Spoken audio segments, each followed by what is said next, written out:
Hi, and welcome back to a new module in our course, Build Your Professional ePortfolio in English. In this module, we are going to learn important key language to use in your resume.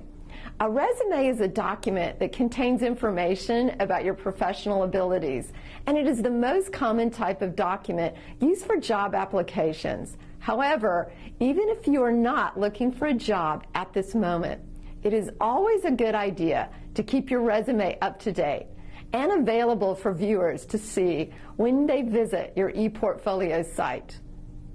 Two essential parts of any resume are your education and your professional experience. Both these parts are presented in a series of bullet points containing the degrees you received and the jobs you had. In this particular lesson, we will focus on writing about your education.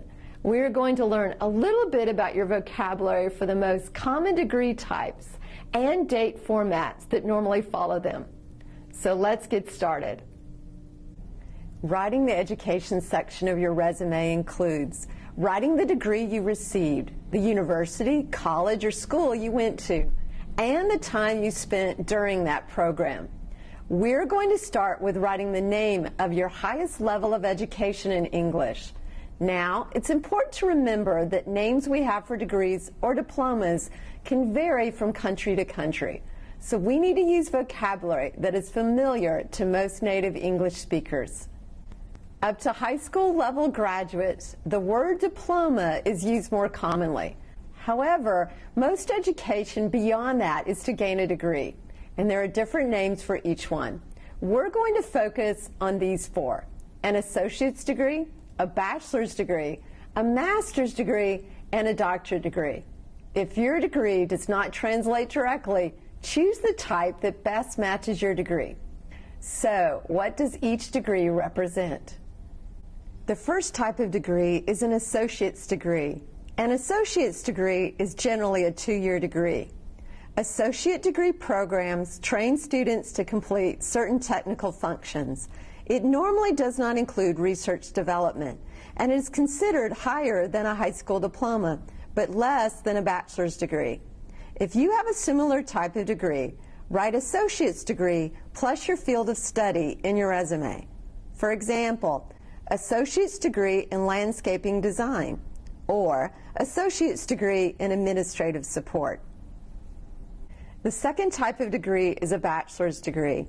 A bachelor's degree is a type of undergraduate degree, and it is the degree you receive after 4 to 5 years of college or university studies. After completing their bachelor's degree, students normally have academic and technical experience. An entry for your bachelor's education would be bachelor's degree in world history or bachelor's degree in animal science. The next type of degree we'll look at is a master's degree. It can take 1 to 2 years, and it is necessary to have finished your bachelor's before starting your master's. A master's degree focuses more on specialization in research, and it is considered a graduate degree. Some master's degrees require written thesis, while others do not. It is not necessary to include that information on your resume.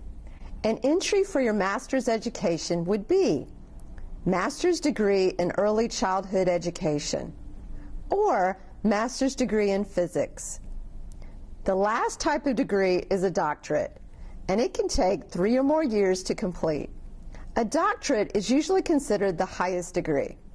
If you have a doctorate, the best way to write it would be doctorate degree in spatial geometry, or doctorate degree in botany. In some cases, people use abbreviations for their degree names, such as a BA for Bachelor's of Arts degree, MBA for Master's of Business Administration, and PhD for a Doctorate of Philosophy degree. You can find out how to write the right abbreviation in the resources for this lesson. The second step to writing your education on your resume is to write where you received your education. Along with the name of the university, college, or institute you went to, you should also include the city and country where you went to school. It is important to add the location and the country to help your employers locate your educational institution, in case they need to contact them for references. So for instance, bachelor's degree in mechanical engineering, University of British Columbia, Vancouver, Canada. Alternatively, master's degree in computer science, Hanoi University of Science and Technology, Hanoi, Vietnam. How would you write your educational background? By writing the name of your school and the name of the country where it is located, you make it easy for English speakers to understand what country and culture you have experienced along with your educational background. Finally, remember to indicate the period of time of your education. This date represents when you started, and this date represents when you finished your course, or the month and year you graduated. If you're still a student and haven't graduated yet, you can still include the start date, and then include when you're expected to graduate. In this situation, your education information can look like this. Let's wrap up what we've just learned. In this lesson, we've learned about how to write about your education in your resume. We learned how to write the type of degree or diploma you have, the name of location of your school, and the dates you attended during your program. In our next lesson, you're going to learn how to write about your professional experience in your resume. I look forward to seeing you then.